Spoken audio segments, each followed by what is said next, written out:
Another 5 minutes. I'm going to run through this. Credit cards.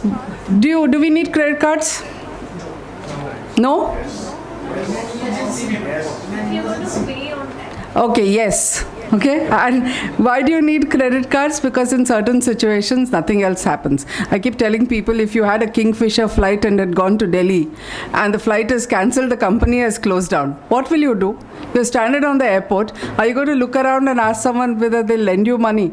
If you're a student, so it's not like you have a big bank account where you can buy a second ticket.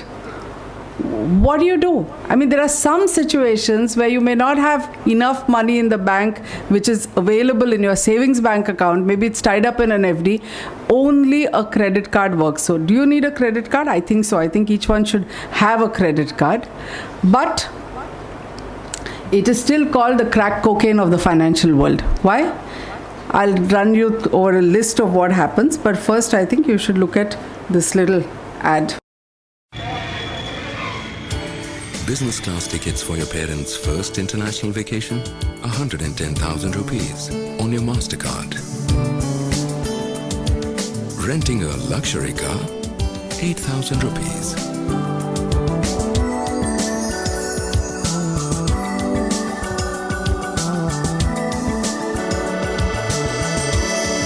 I'm not going to show it. Everyone knows this ad, right? What's the last line? Priceless. For everything else, there is MasterCard. And I keep saying, if those parents knew that little fool didn't have any money, he was showing off and giving them a great time, and he's going to get this fat bill from MasterCard afterwards, it is priceless, okay? That expression would have been really priceless. Because what is he going to get when the next month's bill comes? The interest charges are not 28%, 21%, which they pretend. The manner in which they are structured. This is a case that went to the National Consumer Disputes Resolution Commission. It went to the Supreme Court, and after that it vanished, okay? Because the petitioner vanished at that stage. And you will know why. Why do petitioners vanish? Anyway, they had admitted, some banks had admitted the interest is as much as 70%. But I've kept an average, 40 to 65. That is the kind of interest that you're paying, okay? What people don't know about credit cards and why it becomes like the crack cocaine is that if you have rolled over money once, okay, don't touch that card again until you've repaid everything. It's a mistake that everybody makes, because the minute you have rolled over something, then every single spending after that is added on to your total, and this high interest is charged. There is no free look-in period. Many people are under the impression that I buy something today, it has 40 days. I buy something tomorrow, it has another 40 days. No such thing. There's a billing cycle. If you buy at the end of the billing cycle, you may have 2 days. You may not even get that whole 40 days. Okay? So there is no such a thing as free period of 40, 50 days. Lots of people have lost their shirts in the market trying to do these trades 50 days. Then they get second cards and third cards, and again, like I said, our minds are not hardwired to be mathematical geniuses where you're playing 5 cards and transferring money from one to the other. But it's made to sound very simple. People lose count, and that's where then they lose their shirt. Cash withdrawals. All the ads make it out as though it's like an ATM. It's not. It is credit. Any credit that comes out in the form of cash, they don't get anything from the merchant establishment. So your high rate of interest starts that minute. What is worse is how they adjust it. So they don't even adjust cash first, because cash is something on which they're making maximum money. So if you withdraw money with your credit card from a bank, then that gets adjusted last. So if you're going to carry forward your money and you're paying 15%, 30%, 40%, then the cash part you have to go to the bank and tell them, I'm paying this back separately, otherwise it's adjusted last. Okay? Another couple of interesting things, which is when they upgrade you from gold to platinum or from platinum to titanium, it works in 2 ways. One is psychological, because the minute you have a platinum card, even if you have cash in your purse, you want to flash it to show how important you are. So people tend to use the higher denomination cards more.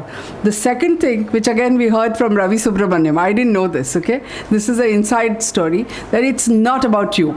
So they upgrade a whole series of people into the next level, and banks are desperate to do this because they get a slightly higher commission.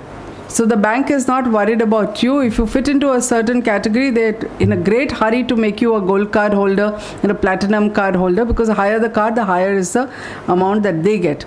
And now, of course, over a period of time, people have turned smarter. So all those free cards have vanished because we are not idiots anymore. And so you now pay a price. So you're paying for the card, you're paying a fee of at least 300, I think, on most cards. I don't think there's a single free card anymore, right?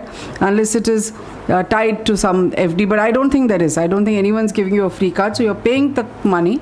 And if you make a mistake and you carry it forward, they earn money. You have to remember, if you are the kind, and I'm sure everybody pays their credit card bills in time, right? 100% of it? Everybody? Okay, let me tell you, the banks do not like you, okay? You are the last customer they want. They do not want customers like you who are paying on time. They want people who are going to roll over money, because that's the only time they make money. Today, when they're charging you an annual fee, at least it covers the cost of the card. When it used to be lifetime free, sending you the statement and that little smart card, and if your photo is there on it, that used to be a cost to them. So in fact, they were making losses. So they don't want smart people like us. We need the card because it's a safety, so you should have a card. But remember, don't forget to pay your bills in time. Other tips, I told you, mobile numbers, this is the time you should give it, because nothing better than having your mobile card number registered when it comes to credit and debit cards, because you get instant alerts. I'm sure you heard about this big scam in the Times of India where so many people's cards were used abroad when they were here. And each one of them, the first guys to complain, who got their money back fastest, were those who were getting beeps in the middle of the night and they saw that their card was being used all over the United States while they were sleeping here, and they had a physical card in their wallet. Okay, so please do register for things like this. Also, if you want to be careful, look for extra charges. This is a standard international practice these days, that they say nobody notices small charges of below 100 rupees. So you'll have some 45 here, 55. Banks are doing this, mobile companies are doing this, credit card companies are doing this. There'll be cards, charge stuck there, which has no relevance to anything. And they have done research. Again, it's part of Ravi Subramaniam's book. There was something called an insurance, Citibank Suraksha. 99 rupees was being deducted from your account because they were apparently giving you insurance without asking you. And there was a hue and cry about it in the 90s. I remember writing any number of stories. Then I read his book, and it was an eye-opener, because the guy who wrote the book actually got a promotion because 2% of the people notice. Even after it's in the papers, less than 2% of the people actually called up and asked for it to be reversed. And instructions are very clear that if they ask for a reversal, you reverse it, because it's such a minuscule minority. Okay, nobody does. So if you say it's too much trouble to go to dial 1, dial 2, 45 rupees doesn't matter, 99 rupees doesn't matter, then forget about it. But I'm telling you that this happens fairly regularly. And I've now run out of time, but credit history, all this, there was a time when if the credit card company cheated you, you got into a fight, you tore it up, okay? There were lots of IITians who used to buy their last ticket to their MBA in Wharton or whatever on a credit card, dump the card here and go.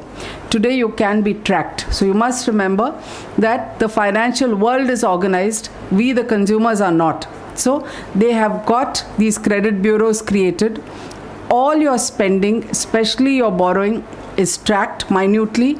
Even if you go to 5 people to look for a car loan, you've been rejected a few times, it's there in your credit history. If you delay your payments, it reflects in your credit history, and it all reflects in this number which is called your credit score. As of now, this happens all over the world. You can build up your credit score even if it's negative. But in India today, if your credit score is negative or you're put in the defaulter list, for 7 years you can't borrow. And I think this is really important for youngsters, because we find that people default very easily on a motorcycle loan. Nobody defaults on a home loan. They think, kya kar lega? Anyway, the bike has no value. This is where they get back at you. Because if you're listed as a defaulter, at the time when you want your home loan or you want an education loan, you're out of the picture. 7 years, you're out of it. And when you then go and try and rectify it, they take everything back with interest. So you're running around begging and borrowing to get your credit history right. And finally, my last slide. All make mistakes, people lose jobs, bad things happen with the best of intentions. So there are places where you can get confidential financial counseling. Disha has a tie-up with us. We have counseling twice a week. So don't run around paying large amounts of money to dead doctors who say they'll fix your problem. Come and take free counseling. If you know other people who are in trouble, ask them to get help. Thank you so much.